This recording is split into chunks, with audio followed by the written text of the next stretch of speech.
ಬೇಸಿಗೆ ಬಂತು ಅಂದ್ರೆ ಸಾಕು, ಬಿಸಿ ತಡೆಯೋಕೆ ಆಗಲ್ಲ ಅಲ್ವಾ?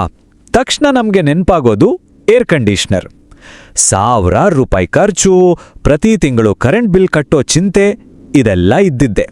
ಆದ್ರೆ ಇದೆಲ್ಲ ಇಲ್ಲದೆ ಕೇವಲ 100-150 ರೂಪಾಯಿಗಳಲ್ಲಿ ನಮ್ಮದೇ ಆದ ಒಂದು ಶಕ್ತಿಶಾಲಿ ಪ್ರಾಚೀನ ಕೂಲಿಂಗ್ ಟೆಕ್ನಾಲಜಿ ನಮ್ಮ ಕಣ್ಮುಂದೆನೇ ಇದೆ ಅಂದ್ರೆ ನಂಬ್ತೀಯಾ? ಬನ್ನಿ ಈ ಅದ್ಭುತ ತಂತ್ರದ ಬಗ್ಗೆ ಇನ್ನಷ್ಟು ತಿಳಿದುಕೊಳ್ಳೋಣ. ಸರಿ, ಈ ಸ್ಲೈಡ್ ನೋಡಿ. ಎಂಥ ವ್ಯತ್ಯಾಸ ಅಲ್ವಾ? ಒಂದ್ ಕಡೆ ಲಕ್ಷಗಟ್ಲೆ ಖರ್ಚು ಮಾಡಿ ಹಾಕ್ಸೋ, ತಿಂಗಳು ನಮ್ಮ ಜೇಬಿಂದ ದುಡ್ಡು ತಗೊಳ್ಳೋ ಒಂದು ಮಿಷಿನ್. ಇನ್ನೊಂದು ಕಡೆ ಕೇವಲ $1-2 ಸಾಮಗ್ರಿಗಳಲ್ಲಿ ರೆಡಿಯಾಗೋ, ಝೀರೋ ಕರೆಂಟ್ ಬಿಲ್ ಬರೋ, ಪೂರ್ತಿಯಾಗಿ ನಮ್ಮ ಕಂಟ್ರೋಲಲ್ಲಿರೋ ಒಂದು ಸಿಂಪಲ್ ಟ್ರಿಕ್. ಇದು ಬರೀ ದುಬಾರಿ ಮತ್ತು ಅಗ್ಗ ಅನ್ನೋ ಹೋಲಿಕೆ ಅಷ್ಟೇ ಅಲ್ಲ, ಇದು ಅವಲಂಬನೆ ಮತ್ತು ಸ್ವಾತಂತ್ರ್ಯದ ನಡುವಿನ ಹೋರಾಟ. ಆದ್ರೆ ಇಲ್ಲಿ ಒಂದು ಮುಖ್ಯವಾದ ಪ್ರಶ್ನೆ ಬರುತ್ತೆ.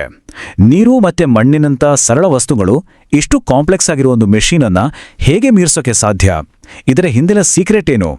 ಇದರ ಉತ್ತರ ನಮ್ಮೆಲ್ಲರಿಗೂ ಗೊತ್ತಿರೋ ಸೈನ್ಸ್ನಲ್ಲೇ ಇದೆ. ಹಾಗಿದ್ರೆ ಬನ್ನಿ ಈ ಸಿಂಪಲ್ ವಿಧಾನ ಯಾಕೆ ಇಷ್ಟು ಪವರ್ಫುಲ್ ಅಂತ ತಿಳಿದುಕೊಳ್ಳೋಣ. ಇದನ್ನ ಅಣುಗಳ ಜೈಲು ಮುರಿಯುವಿಕೆ ಅಂತ ಕರಿಬಹುದು. ಅಂದ್ರೆ ಆವಿಯಾಗುವಿಕೆ ಹಿಂದಿರೋ ಹಿಡನ್ ಸೈನ್ಸ್. ಇಲ್ಲಿ ಕೆಲಸ ಮಾಡೋದು ಬಾಷ್ಪೀಕರಣದ ಗುಪ್ತ ಉಷ್ಣ ಅನ್ನೋ ಒಂದು ಸಿದ್ಧಾಂತ. ಸರಳವಾಗಿ ಹೇಳಬೇಕು ಅಂದ್ರೆ, ನೀರು ದ್ರವ ಸ್ಥಿತಿಯಿಂದ ಆವಿಯಾಗಬೇಕಾದ್ರೆ ಅದಕ್ಕೆ ಎನರ್ಜಿ ಬೇಕು. ಆ ಎನರ್ಜಿಯನ್ನ ಅದು ತನ್ನ ಸುತ್ತಮುತ್ತಲಿನ ಗಾಳಿಯಿಂದ ಶಾಖದ ರೂಪದಲ್ಲಿ ಹೀರ್ಕೊಳ್ಳುತ್ತೆ. ಈ ಜೈಲ್ ಮುರಿಯುವಿಕೆಯ ವಿವರಣೆ ನೋಡಿ. ನೀರಿನಲ್ಲಿರೋ ಹೈ ಎನರ್ಜಿ ಅಣುಗಳು, ಅಂದ್ರೆ ತುಂಬಾ ಫಾಸ್ಟ್ ಆಗಿ ಚಲಿಸೋ ಅಣುಗಳು, ಮೇಲ್ಮೈಗೆ ಬಂದು ತಪ್ಪಿಸ್ಕೊಳ್ಳೋಕೆ ಸುತ್ತಲಿನ ಶಾಖವನ್ನ ಕದ್ದು ಆವಿಯಾಗಿ ಹಾರಿ ಹೋಗ್ತವೆ. ಆಗ ಹಿಂದೆ ಉಳಿಯೋದು ಕಡಿಮೆ ಎನರ್ಜಿ ಇರೋ ಅಣುಗಳು ಮಾತ್ರ. ಅಣುಗಳ ಸರಾಸರಿ ಶಕ್ತಿನೇ ತಾಪಮಾನ ಆಗಿರೋದ್ರಿಂದ ಆ ಜಾಗ ತಕ್ಷಣವೇ ತಣ್ಣಗಾಗುತ್ತೆ. ನಾವೆಲ್ಲ ಈಜುಗೊಳದಿಂದ ಹೊರಬಂದಾಗ ತಂಪಾಗೋದು ಇದೇ ಕಾರಣಕ್ಕೆ. ನಿಮ್ಗೆ ಗೊತ್ತಾ ಈ ಪ್ರಾಸೆಸ್ ಎಷ್ಟು ಪವರ್ಫುಲ್ ಅಂತ? ಕೇವಲ 1 ಪೌಂಡ್ ಅಂದ್ರೆ ಸುಮಾರು ಅರ್ಧ ಲೀಟರ್ ನೀರು ಆವಿಯಾದಾಗ ಅದು ತನ್ನ ಸುತ್ತಮುತ್ತಲಿನಿಂದ ಸುಮಾರು 1000 BTUಗಳಷ್ಟು ಶಾಖವನ್ನ ತೆಗೆದುಹಾಕುತ್ತೆ. ಅಂದ್ರೆ ಒಂದು ಸಣ್ಣ ರೂಮ್ನ ತಂಪು ಮಾಡೋಕೆ ಬೇಕಾಗುವಷ್ಟು ಎನರ್ಜಿ ಇದು. ನಿಜಕ್ಕೂ ಇದೊಂದು ಅದ್ಭುತ ನೈಸರ್ಗಿಕ ಕೂಲಿಂಗ್ ಎಫೆಕ್ಟ್. ಸರಿ, ವಿಜ್ಞಾನದ ಬಗ್ಗೆ ಗೊತ್ತಾಯ್ತು. ಈಗ ಸ್ವಲ್ಪ ಇತಿಹಾಸದ ಪುಟಗಳನ್ನು ತಿರುವೋಣ. ಇದು ಇವತ್ತೋ ನಿನ್ನೆ ಕಂಡಿಡಿದ ಟೆಕ್ನಾಲಜಿ ಅಲ್ಲ, ಬದಲಿಗೆ ಸಾವಿರಾರು ವರ್ಷಗಳಿಂದ ಯಶಸ್ವಿಯಾಗಿ ಬಳಕೆಯಲ್ಲಿರೋ ಒಂದು ವಿಧಾನ. ಈ ಸ್ಲೈಡ್ ನೋಡಿದ್ರೆ ನಮ್ಮ ಹಿರಿಯರ ಜ್ಞಾನದ ಬಗ್ಗೆ ಹೆಮ್ಮೆ ಆಗುತ್ತೆ. ಪ್ರಾಚೀನ ಈಜಿಪ್ಟಲ್ಲಿ ರಾಜರ ಕೋಣೆಗಳನ್ನು ತಂಪು ಮಾಡೋಕೆ ಬಾಗಿಲಲ್ಲಿ ಒದ್ದೆ ಹುಲ್ಲು ನೇತು ಹಾಕ್ತಿದ್ರು.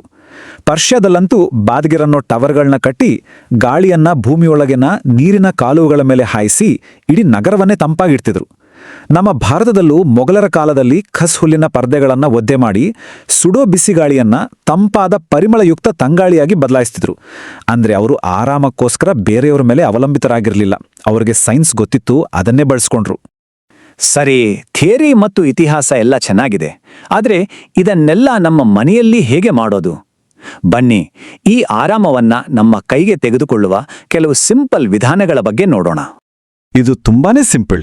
ಒಂದು ಪಾತ್ರೆಯಲ್ಲಿ ತಣ್ಣೀರು ಅಥವಾ ಐಸ್ ನೀರನ್ನ ತಗೊಳ್ಳಿ. ಅದರಲ್ಲಿ ಒಂದು ದಪ್ಪ ಕಾಟನ್ ಟವೆಲ್ ನೆನೆಸಿ. ನೆನಪಿಡಿ, ನೀರು ಸೊಟ್ಟಬಾರ್ದು, ಬರೀ ತೇವ ಇದ್ರೆ ಸಾಕು.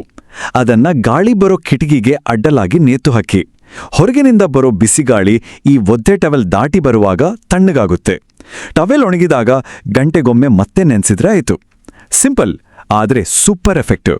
ಇನ್ನೊಂದು ಸ್ವಲ್ಪ ಅಡ್ವಾನ್ಸ್ಡ್ ಆದರೆ ಜಾಸ್ತಿ ಎಫೆಕ್ಟಿವ್ ವಿಧಾನ ಅಂದರೆ ಝೀರ್ ಪಾಟ್ ಅಥವಾ ಮಡಿಕೆ ಕೂಲರ್. ಇದಕ್ಕೆ ಮೆರುಗಾಕದ 2 ಮಣ್ಣಿನ ಮಡಿಕೆಗಳು ಬೇಕು. ಒಂದು ಸಣ್ಣದು, ಇನ್ನೊಂದು ದೊಡ್ಡದು.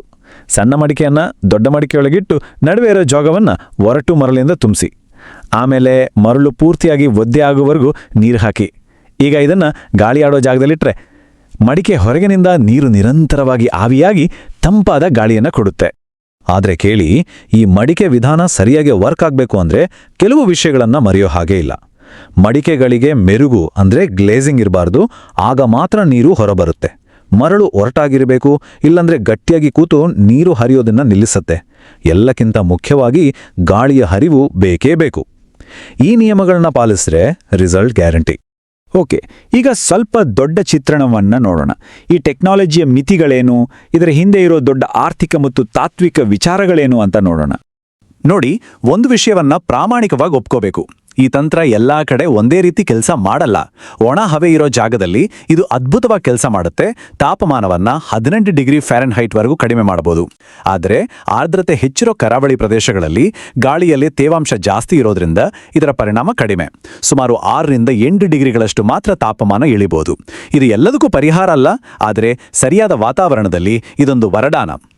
ಈ ಸ್ಲೈಡ್ ನೋಡಿ, ಅಂಕಿಅಂಶಗಳು ಸುಳ್ಳು ಹೇಳಲ್ಲ.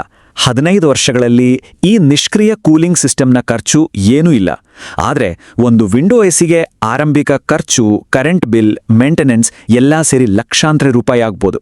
ನಾವು ಕೊಡ್ತಿರೋ ಬೆಲೆ ಬರೀ ಹಣದಲ್ಲ, ಬದಲಿಗೆ ನಾವು ಸಿಸ್ಟಮ್ಗೆ ಕಂಟಿನ್ಯೂಸ್ ಆಗಿ ಡಿಪೆಂಡೆಂಟ್ ಆಗಿರೋದಕ್ಕೂ ಸೇರಿ. ಈ ಮಾತು ಈ ಇಡೀ ವಿಶ್ಲೇಷಣೆಯ ತಿರುಳನ್ನ ಹೇಳುತ್ತೆ. ಆಧುನಿಕ ಎಸಿ ನಮ್ಮನ್ನ ಒಂದು ಚಂದಾದಾರಿಕೆ ಮಾದರಿಗೆ ಕಟ್ಟಿ ಹಾಕಿದೆ. ಅಲ್ಲಿ ನಾವು ಆರಾಮವಾಗಿರೋಕೆ ತಿಂಗಳು ದುಡ್ಡು ಕಟ್ಟಲೇಬೇಕು. ಆದರೆ ಈ ಮಣ್ಣಿನ ಮಡಿಕೆ, ಒದ್ದೆ ಬಟ್ಟೆ ಇವು ಸಾಕಾಗುವಷ್ಟರ ಭೌತಶಾಸ್ತ್ರವನ್ನ ಪ್ರತಿನಿಧಿಸ್ತವೆ. ಅಂದ್ರೆ ನಮ್ಮ ಅಗತ್ಯಗಳನ್ನ ನಾವೇ ಸರಳವಾಗಿ ಮತ್ತು ಸ್ವತಂತ್ರವಾಗಿ ಪೂರೈಸಿಕೊಳ್ಳೋ ಶಕ್ತಿ. ಹಾಗಿದ್ರೆ ಕೊನೆಯದಾಗಿ ಒಂದು ಪ್ರಶ್ನೆ. ಆರಾಮ ಮತ್ತು ತಂಪು ಅನ್ನೋದು ನಾವು ತಿಂಗಳು ದುಡ್ಡು ಕೊಟ್ಟು ತಗೊಳ್ಳೋ ವಸ್ತುವಾ, ಅಥವಾ ನಾವೆಲ್ಲರೂ ಅರ್ಥ ಮಾಡಿಕೊಂಡು ನಮ್ಮದೇ ಆದ ಸ್ವಂತ ಮಾಡ್ಕೊಳ್ಬೋದಾದ ಒಂದು ಸೈನ್ಸಾ? ಯೋಚನೆ ನೋಡಿ.